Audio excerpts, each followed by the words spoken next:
Adam, Ms. Fair, welcome back. Thank you. Great to be here. Glad to see you here. Always. You went to Rice University, and of Can course, you imagine? I know. Well, we'll welcome you back to Texas to spend lots of money anytime. Of course, that's where our great President JFK made his pronouncement. We choose to go to the moon, not because it's easy, but because it's hard. And refresh my memory, Jim, if you don't mind me calling you that. How long did it take us to get to the moon at that point? Let's see, he made the announcement in Congress in 1961. He made the announcement at Rice University in 1962, and we had boots on the moon on July 20th, 1969. And I know there was people back then to use that phrase, hot air, that a lot of people thought that was hot air.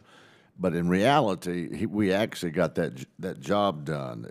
It was 7 years, give or take, right? And would you characterize that? I know you're a little bit of a student of history. That was before your time. You were born in 75? I was born, yes. I'm the first NASA administrator that was not alive when we had people on the moon. Well, you're doing a fine job. Thank you. So that was 7 years. Would you characterize that as uncharted territory? A little bit. A little bit, absolutely. Is it fair to say that we had less computing power back then than we currently have? Slightly. A little bit. Did we have less funding back then than we have now? Actually, no. We had a lot more funding. Is that right? So percentage-wise, we were good on funding. In 2014 dollars, at our peak, it was in 2014 dollars. Right. It was about $40 billion annually was NASA's budget, and so today it would be, about 20 billion. So you could say that was a sign of how important what a priority it was for us. It was a high priority. Absolutely, it was high priority. Did we have less technology back then than we have today? A lot less. A lot less. So some would say, did we have less belief and faith that we could do it back then? I guess you could make that argument. I know you weren't on the earth here at that point, but I can tell you there was a lot of people thought we'd never get it done. In your being a student of history and being so involved in NASA, and I so appreciate you, on behalf of the 17,000 employees, by the way, thank you for being here and what you're doing. Have you seen any other president announce 4 national space objectives? Not in this way. Not anywhere near this level of commitment with these really very impressive goals. Right, absolutely. So you're based on what we were just talking about. Less technology, less computing power. A lot of people didn't know if we would be able to make it. You have confidence that we can hit that 5 years. I believe it can be done. Yeah, I would agree with you. Say that what we have right now in NASA, what a fine organization. If it is our priority, if we double down to get it done, we're going to get her done. And we do. I would argue that most of us on the science committee believe we're going to get it done too. So I thank you for that confidence. I want to say a couple things about it. You talked about there's a lot of good things that come out of NASA. In the discussion between you and Congresswoman Horn, you talked about a realm of possibility. I love that phrase. There's so many things that are within our realm of possibility, and NASA is leading the way on that. Don't you agree? Agree completely.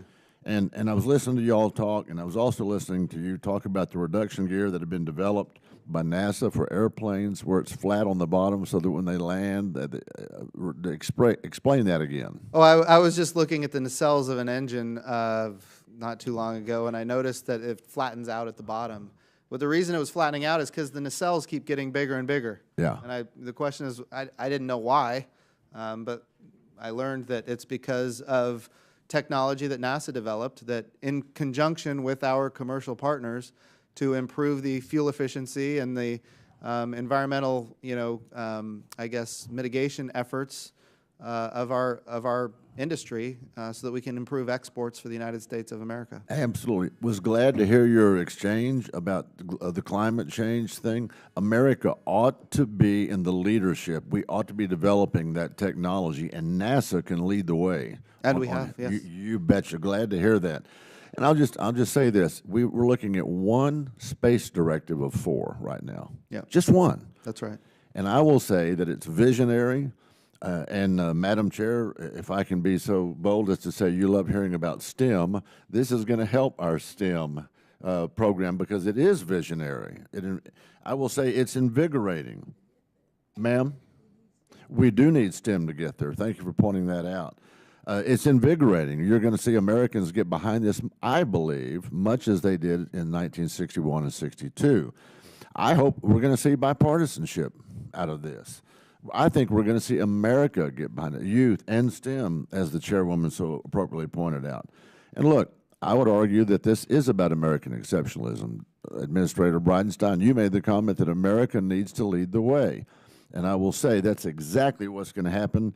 It's going to be American exceptionalism. It's going to help STEM. It's going to help inspire, especially in the STEM, back to STEM. And I can't go any much further because I'm out of time. Do you see any reason why we shouldn't go forward with this? I think we absolutely need to. I think you're on track, Jim. Thanks a lot. Thank you. Thank you very much, Mr. Bowers.